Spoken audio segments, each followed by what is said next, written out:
Look closely, this is not a family photo. It's a fracture in reality. 1885, Ohio, a mother and her 3 daughters. But when the photo was developed, the girl in the center showed something impossible. Her eyes didn't reflect light, they swallowed it, and inside them was a shadow no one remembers standing there. Science can't explain it. History tried to erase it, but the photograph remains, and once you see it, you will never unsee it. You've just opened the Forbidden Archives. Subscribe now, share this before it vanishes, and remember, some truths were never meant to be found. Have you ever seen a photograph that felt wrong? Not because of what's obvious, but because of what hides behind the glassy stare of children who should have been ordinary, yet weren't. This is not a story about a happy Victorian family posing stiffly for the camera. This is not nostalgia or sentiment. What I am about to show you is a fracture line in history, a place where the illusion of normality cracked wide open and something unspeakable seeped through. The year was 1885. Ohio, a time when families preserved their memory on fragile glass plates, freezing the faces of the living as if to defy the pull of the grave.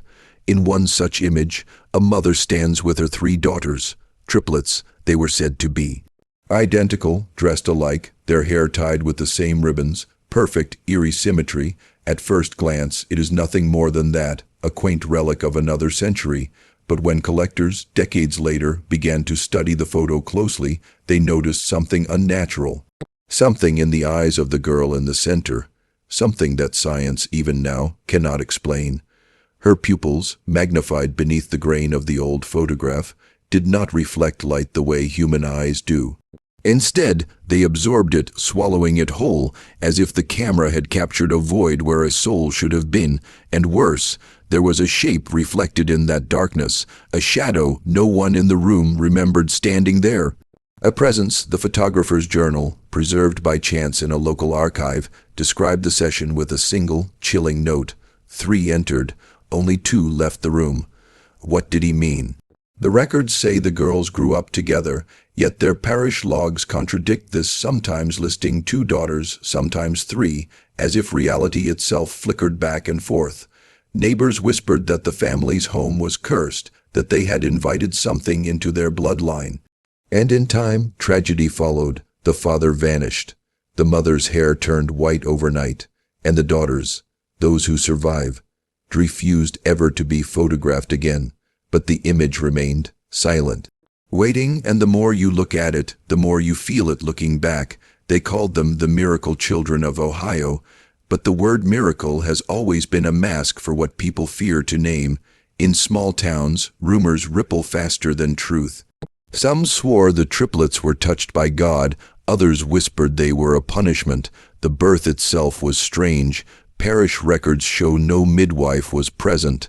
The doctor who signed their certificate later denied ever having attended the birth. His handwriting trembled on the paper as though forced, and the date of their arrival, August 13th, a Friday, in rural America, that was not a date to celebrate. It was a date to fear. The house they were born into still stands, rotting wood, collapsed beams, its windows black with mold. Yet if you walk inside, the air feels wrong, heavy. Locals avoid it. Teenagers dare each other to step through its threshold, but even the bravest last only seconds before fleeing, because in the upstairs room, etched faintly into the wood, are 3 sets of initials. The triplets carved their names side by side, but there is a 4th mark, smaller, hidden beneath the floorboards. A 4th symbol, an inverted triangle scorched into the timber. Who placed it there? And why does it appear almost identically in ancient European manuscripts describing rituals of splitting the self? You see, the family photo is not just an artifact, it's evidence. Evidence of something old, something carried across oceans, buried in secret societies, and hidden in plain sight. The triplets may have been children, yes, but to certain men of power, they were also subjects.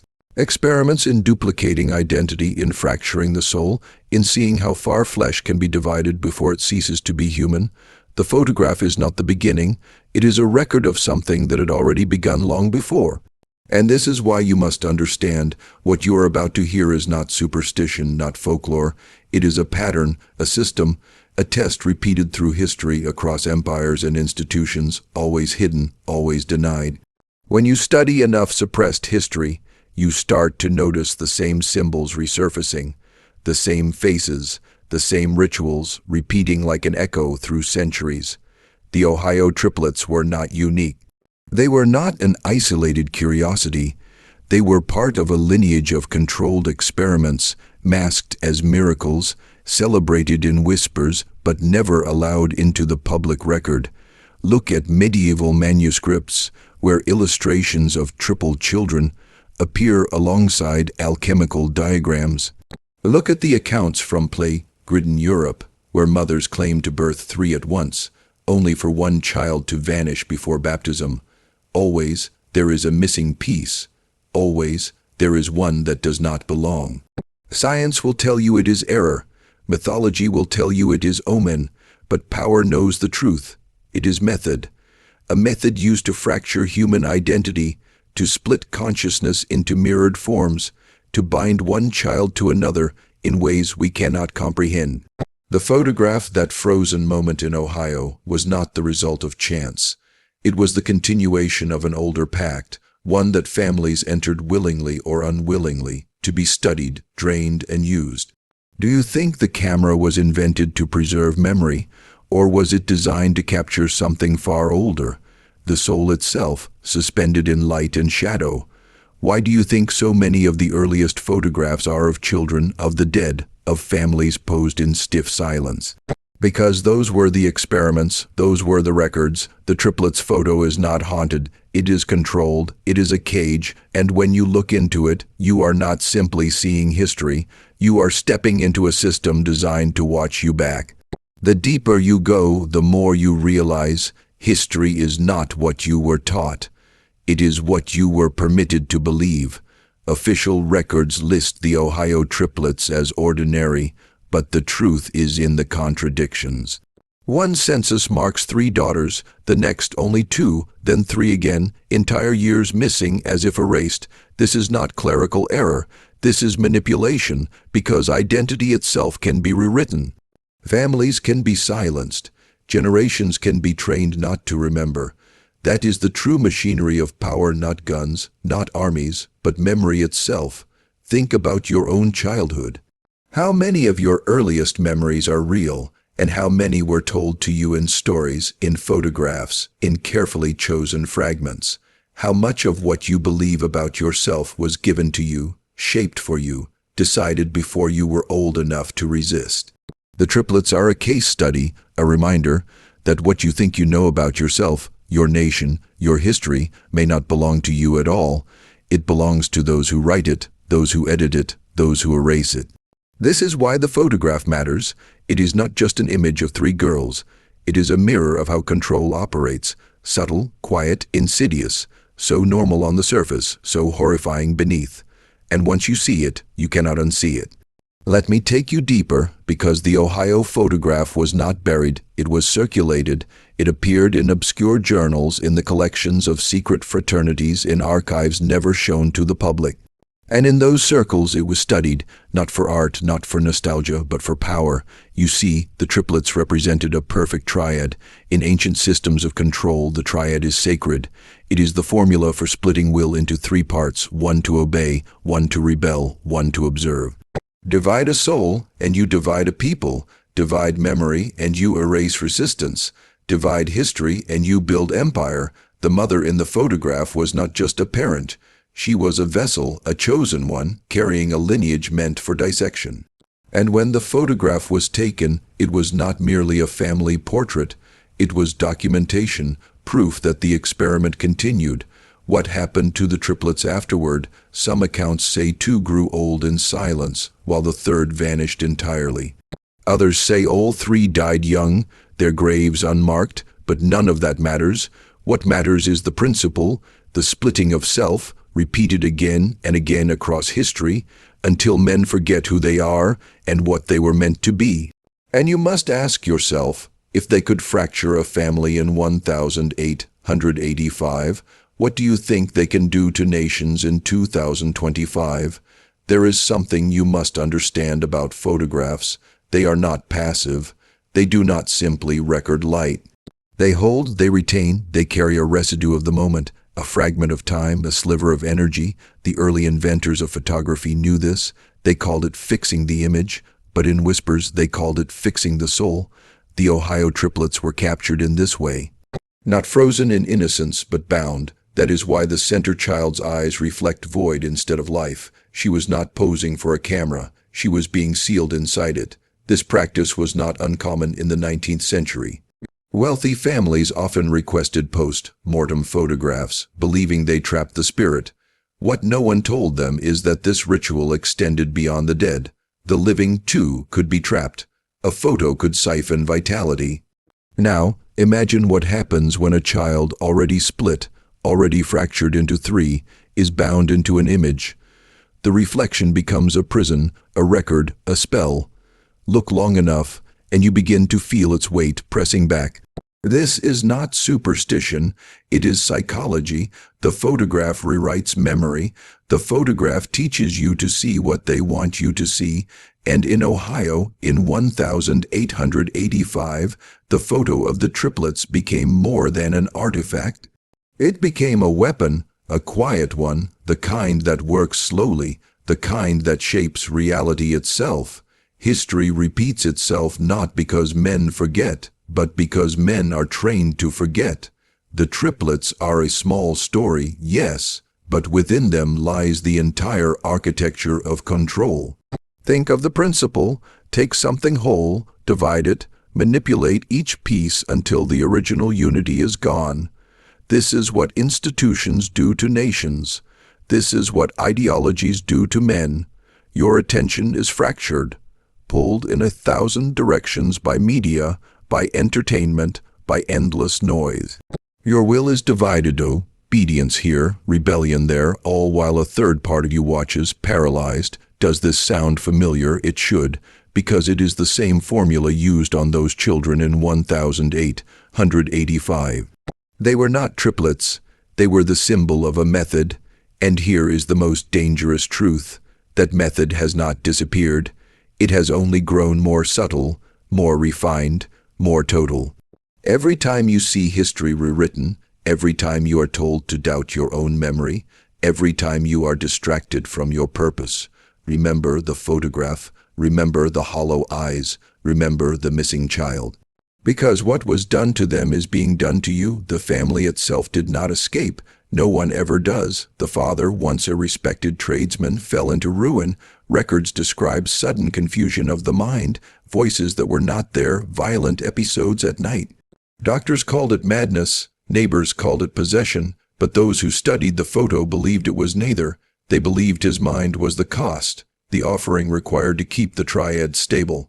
The mother lived longer, but her journals tell a different story, pages filled with warnings. Do not look at them too long. Do not call their names at once. Never let them stand in mirrors. Imagine a mother writing such rules about her own children. And yet, her words align with texts far older, ancient Egyptian rites where triplets were offered to gods of division, medieval warnings of changelings, Renaissance alchemists who wrote of multiplying the vessel until it collapses. The Ohio family was not cursed. They were chosen, but chosen for what? Chosen by whom? Ask yourself. Who benefits when identity is broken? Who profits when memory is erased? Who builds power from confusion, silence, and fear? The answer is not folklore. It is not religion. It is control, and control always has a master. Now we turn the lens back to you. You are not watching this by accident.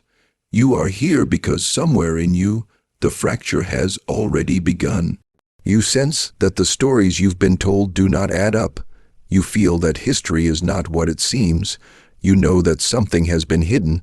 The triplets are a mirror of your own condition. You are divided. You are distracted. And the forces that divided you have names, symbols, empires. They sit in high offices. They print your news, they decide your culture, they write your past. This is not about children in 1885. This is about you in this very moment. Do you want to remain asleep, or do you want to awaken, to see through the glass, to reclaim what was taken from you, to rebuild yourself whole? If you choose awakening, then I ask you to do one thing now. Not later, not after this video ends. Now, type these words in the comments. I see through the fracture. Write it once to acknowledge it. Write it twice to seal it. That phrase is the lock, the key, and the declaration. When you post it, you are telling the system, I will not be divided. Do it now, and when you return, we will go deeper. Good, you are still here, and if you spoke the phrase, you are not just watching, you are participating. You are binding yourself to the descent, because from here, the story grows darker. We move beyond family photographs, beyond forgotten houses in Ohio, into the heart of the machinery itself. Into the places where history is edited, where memory is designed, where whole populations are fractured and rebuilt like children in a photograph. The triplets were an experiment, but humanity has become the experiment. The techniques refined in shadows are now global. Media as hypnosis, education as erasure, institutions as puppeteers, every screen, every word, every image, tools to fracture you further. And the most terrifying part, you consent to it, you welcome it, you even celebrate it, but not anymore. The image of those 3 children is not just a relic, it is a warning. If they could fracture one family in 1885 and an entire people in the century that followed, then what are they preparing for now? This is not history, this is prophecy, and you are living inside it. The photograph was only a fragment. Behind it lies a network older than your nation. Hidden orders have always understood that the easiest way to control a people is not through force, but through identity. When you fracture a man's sense of self, you don't have to imprison his body. His mind does it for you. The Ohio triplets represent this principle in miniature. 3 bodies, 1 bloodline, 3 selves split apart. To outsiders, they were curiosity. To insiders, they were a cipher, a living diagram of division. Study the architecture of power and you will see the triad everywhere. 3 branches of government, 3 degrees of initiation, 3 stars hidden in flags, 3 pillars of every old temple, even the dollar's pyramid, crowned by the all-seeing I3 tiers rising to 1 point. They hide their pattern in plain sight because they know you will not see it. Or if you do, you will not believe it. The triplets are not a story about children. They are a map to the machinery itself, and the machinery is still running. How do you fracture a society? First, you separate its people from their memory. Rewrite their history, teach them new myths, convince them their roots are shameful, irrelevant, or forgotten. Second, you divide their attention, feed them endless noise, spectacle, false battles. Make them argue over shadows while the real power moves unseen. Third, you implant an observer within them, a voice of control, a system of self-censorship, guilt, and fear. This is the triad, this is the formula: obey, rebel, observe, and while each piece fights the others, the center remains untouched, the true power unseen, unchallenged. Does it sound abstract? It is not. It is practiced in schools, in churches, in media, in governments. It is ritual made invisible. The Ohio photograph was a small ritual, but it reflects a larger one. The family was divided, their town was divided, and now the world is divided, all with the same method. Look at the timeline. The photograph of the triplets was taken in 1885. 10 years later, the family disappears from records. 15 years later, a local institution for mental science opens on the outskirts of town, funded by anonymous donors, its stated purpose, studying the effects of divided consciousness. This is not coincidence. This is continuity. The family's tragedy became research. The research became policy. The policy became culture. The institution still stands today under another name. Its archives are sealed. Its grounds are patrolled. And yet, scattered inside its files are references to triadic separation, identity folding, mirror children, words that echo the mother's journals, words that echo ancient texts. The Ohio triplets were not just victims. They were a template, and you are living in the scaled-up version of that template. I am telling you this not to frighten you, but to awaken you, because once you see the pattern, you can break it. Once you understand the fracture, you can mend it. The triplets' mother tried. Her journals weren't just warnings. They were instructions. She wrote of binding the three, through ritual of speaking the true name, to restore unity. She failed, but her attempt shows us something. The system can be resisted. This is why you were asked to type, "I see through the fracture." It is not just engagement. It is not just a phrase. It is an act of reclamation, a way of binding your scattered selves. Repeat it in your mind. See it in your hands, because from here forward, the revelations will cut deeper. They will test you. They will show you what has been hidden for centuries, and you will need to be whole to endure it. And now we step beyond the family, beyond Ohio, beyond photographs. The same triadic method appears in ancient Egypt under the name threefold soul, in Babylon as the trine of kings, in medieval Europe as the triple vessel, always hidden, always encoded. This is not folklore, it is technique, passed from temple to temple, order to order, state to state, perfected through generations until it became invisible, until it became normal. Your politics are divided into triads. Your beliefs triads, even your entertainment runs on the same rhythm, hero, villain, observer, over and over, until you stop questioning and start repeating. The photograph of the triplets was one flash where the mask slipped, where the system revealed itself. That is why it feels wrong when you look at it. That is why it haunts you, because it is not just about them, it is about you, and now you know. In the early 20th century, the fracture moved out of isolated houses and into laboratories. Documents buried in national archives reveal that the same principles tested on individuals in the 1800s became state programs by the 1900s. Under neutral names like behavioral science and social hygiene, entire populations became test subjects. If you've ever wondered why certain ideas seem to arrive all at once, across every newspaper, every school, every screen, this is why. The fracture formula had matured, the same three-step, erase memory, divide attention, implant an observer, scaled up to nations. Think of war propaganda, think of advertising, think of education stripped of history, think of entertainment teaching you what to desire. None of it is random, none of it is neutral. The Ohio triplets were a microcosm. The 20th century was the macrocosm. The faces change, the names change, the methods refine, but the core remains the same. Take something whole, split it, control the fragments. The photograph in 1885 was a flash of this machinery at work. The 20th century was its engine roaring to life. By the 1950s, the fracture had been perfected into a science of its own. Governments and private foundations poured billions into personality studies and cognitive research. The language was sterile. The purpose was not. In hidden rooms, men wrote about splitting, not as a metaphor but as a process. These programs did not simply observe human behavior, they shaped it, they broke it. They studied how far identity could bend before it shattered. They learned how to plant memories, erase them, fabricate entire lives, and every success became a policy. Every breakthrough became a system. You think your timeline is stable, your identity solid, your history fixed. But what if you're already living inside an engineered narrative?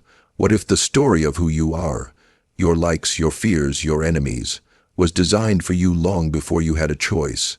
The triplets' mother saw it on a small scale. You are living it on a grand one. The photograph keeps resurfacing for a reason.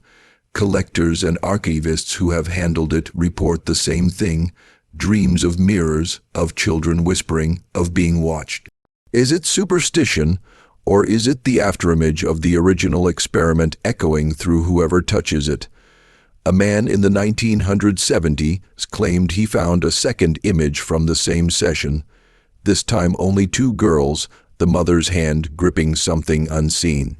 That negative vanished. The man died suddenly months later. Coincidence or consequence? Understand this. Dangerous knowledge is rarely hidden by accident. It is hidden because it threatens power. It shows the method. It breaks the spell. You were never supposed to see that photograph. You were never supposed to hear this story, but you are, and now the fracture begins to loosen. We are approaching the core. Everything you've seen so far, the Ohio family, the triplets, the photograph, is not a horror story. It is a blueprint, a revelation of how the world is built. You have been fractured since birth. Your identity, your history, your future, all divided, all managed. That is why you feel a low hum of unease in your life. That is why you sense something off in the world, because the machinery is real and it is working on you now. But the moment you see it, it weakens. The moment you name it, it cracks. The moment you declare yourself whole, the system falters. This is why the symbolic phrase matters. This is why you were asked to post it. It is a small act, but it signals something inside you, a refusal to remain divided, and that is the first step toward freedom. The triplets are long dead. Their house has collapsed. The town barely remembers, but the pattern they revealed lives on, now global, now invisible. You see it in the way information flows. You see it in the way people fight over illusions. You see it in the way even your own thoughts sometimes feel like they're not your own. And yet, you are not powerless. You are not condemned. The mother's journal spoke of a binding ritual, a way to fuse the three into one. She failed, but you can succeed, not with candles, not with chance, with awareness, with refusal, with the deliberate act of uniting your scattered attention, memory, and will. Look again at the photograph. 3 children, 1 bloodline, 1 truth. It was always about unity. It was always about you seeing through the game. If you have come this far, you are not just watching a video. You are walking through a doorway. On the other side is the rest of the story. When the photograph resurfaced in the archives of Ohio, it was not placed with family relics. It was filed under anomalies. That label matters. It shows that even those who kept the record understood this was not ordinary history. The archivist who cataloged it wrote a note on the back. This image unsettles. Something is off. Recommend sealed storage. That note alone tells us what we already feel when we look at it. This picture was never meant to be viewed casually. It was meant as a record, a mark, a reminder for those who understood the system. You see, the hidden orders of power do not preserve things randomly. They do not waste ink or effort. If something survives the flames of censorship, it is because it serves them, or because it slipped through. And the triplets' photo, it slipped. It is an error in the matrix, a crack in the facade. That is why it feels alive. That is why it feels dangerous. Now imagine this. The same formula refined by secret orders, applied not to one family, not to one town, but to entire nations. It began subtly, change a curriculum here, alter a newspaper headline there. Then it grew bolder, whole chapters of history vanished, generations taught to despise their roots, heroes rebranded as villains. Villains rewritten as saviors. That is the fracture at work on a global scale. The same division that tore through the triplets in 1885 now tears through you today. You are told to see yourself in fragments, a worker, a consumer, a follower of this party or that cause. Never whole, always divided, and when you are divided, you are weak. This is not failure, it is design. The triplets' eyes remind you, fracture is power for them, unity is power for you. But here is the deeper secret. The photograph is not only a warning, it is a reflection. When you stare into it, you are not just seeing the past, you are seeing yourself. The hollow eyes of the center child mirror your own fracture, the void in your memory, the shadow you try to ignore, the part of you that has been silenced. Every man carries this silence. It is built into him by the system. It is why he doubts himself, why he feels watched, why he hesitates to act. That is the observer implanted into his mind, the third piece of the triad. But what happens if you silence that observer? What happens if you stop watching yourself through their eyes and begin to act as one whole self again? That is when men become dangerous. That is when nations awaken. That is when the machinery trembles. This is what they fear, and this is why they keep the fracture alive. The triplets may have been erased, but their echo remains. Their mother's warnings, scratched in old ink, now ring like prophecy. Do not call their names at once. Never let them stand in mirrors. Think about what that means. She understood that calling the divided selves together risked collapse. She feared the reunion. She feared the mirror because the mirror shows the truth, and that truth is this: fractured or whole, you are more than they allow you to believe. The mirror terrifies them because it cannot be rewritten. When you look into it with clear eyes, the spell breaks. The Ohio photograph was their mirror, their moment of exposure, and even now, it works on you the same way, because once you see the fracture, you cannot unsee it. This is the turning point. You've walked through the haunted house of 1885. You've seen the family broken. You've seen the experiment scale to nations. You've felt the echo of the photograph in your own mind. Now the choice is simple: remain divided or bind yourself whole. The system counts on your silence, your distraction, your willingness to accept fragments as truth. But you have seen too much. You cannot go back. If you spoke the phrase earlier, "I see through the fracture," speak it again, silently now, as a shield. Because from this point forward, the revelations are not just history. They are the present.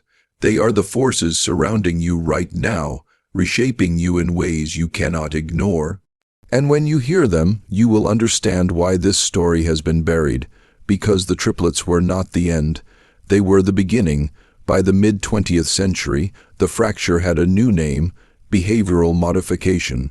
It was hidden under acronyms and clinical terms, funded by black budgets and front organizations.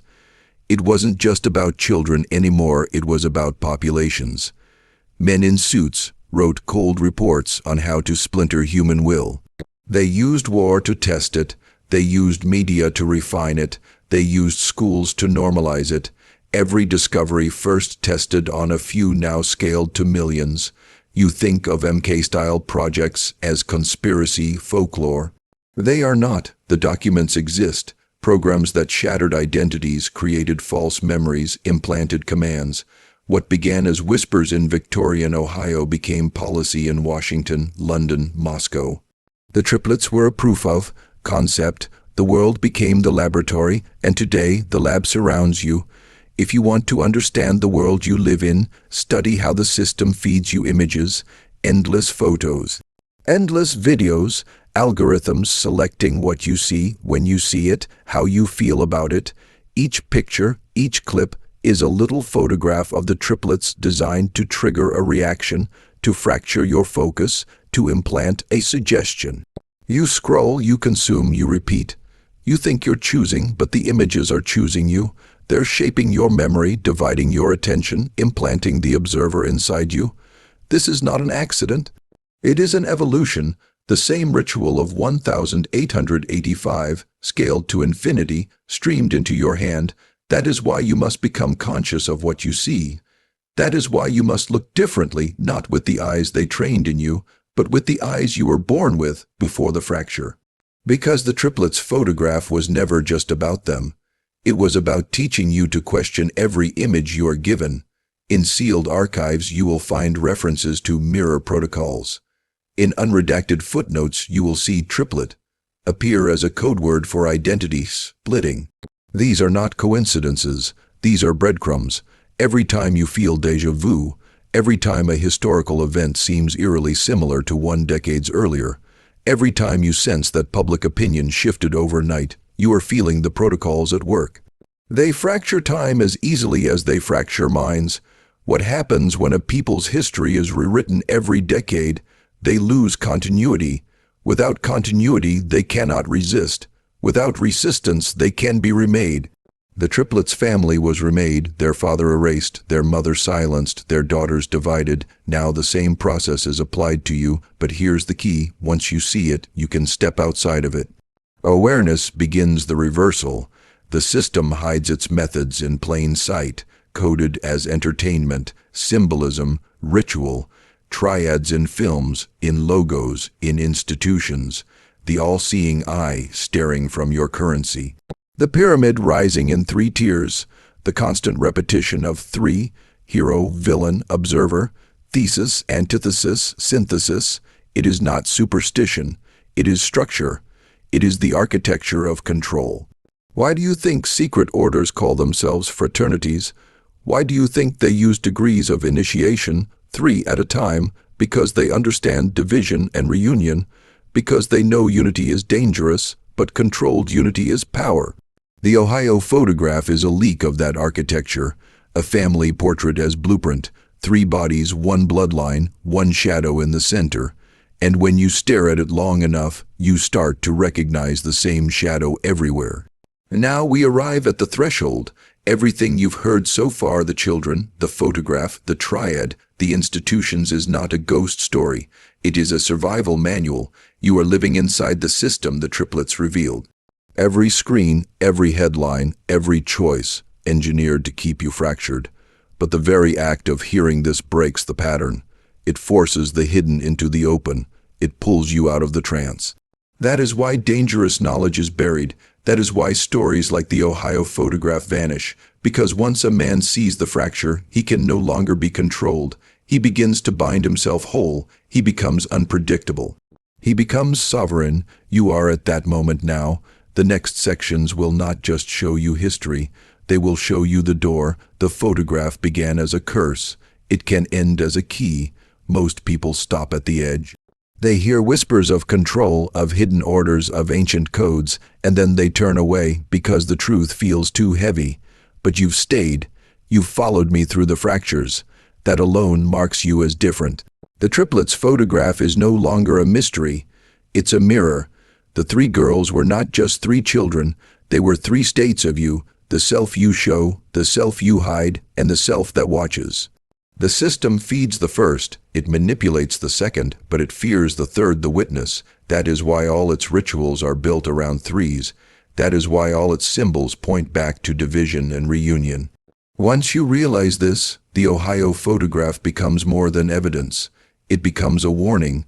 It tells you exactly how they work. And once you know how they work, you stop being a subject. You start being an architect. But there's a price. When you see, you can never unsee. When you awaken, you can never go back. And once you cross this point, the system will know you're awake. It will try to pull you back with noise, distraction, doubt. That's when you must stand still. Right now, as you're hearing my voice, you're crossing that line. Here is the pivot. This is where information becomes transformation. You've been conditioned to think identity is static. It is not. Identity is programmable, but it is also reclaimable. When you speak a symbol, when you hold it in your mind, you overwrite their code. You build your own. That is why initiates in every age use phrases, sigils, mantras. It's not superstition, it's counter-programming. It's how you anchor yourself as you move through the fracture. If you've heard everything up to this point, I want you to act. Right now in the comments, type the phrase "I stand in the shadow but cast my own light" twice. Do it to lock the pattern, to anchor the break, to signal to the algorithm that you are not a passive observer but an awakened witness. Say it once for the girl who disappeared. Say it again for the part of you that won't. This is how you step out of the photograph. This is the final frame. We began with an old photograph in Ohio, a mother, 3 daughters, and a shadow. We followed it through hidden orders, experiments, and global manipulation. We saw how the same architecture repeats in symbols, in screens, in your daily life. But the last revelation is this: the shadow only holds power if you refuse to look at it. The moment you look, truly look, it dissolves. The triplets were not victims. They were a signal, a story planted in history for men like you to find when the time came, a breadcrumb trail leading you back to your own sovereignty. You've now seen what was never meant for you to see. You've walked through the fracture and survived. That makes you dangerous, not because you hold secret facts, but because you hold yourself. And when enough men hold themselves whole, the system that feeds on division collapses. The photograph is still there, the eyes still stare, but now, when you stare back, you see not a curse but a key. Use it, walk out of the frame, welcome back to yourself.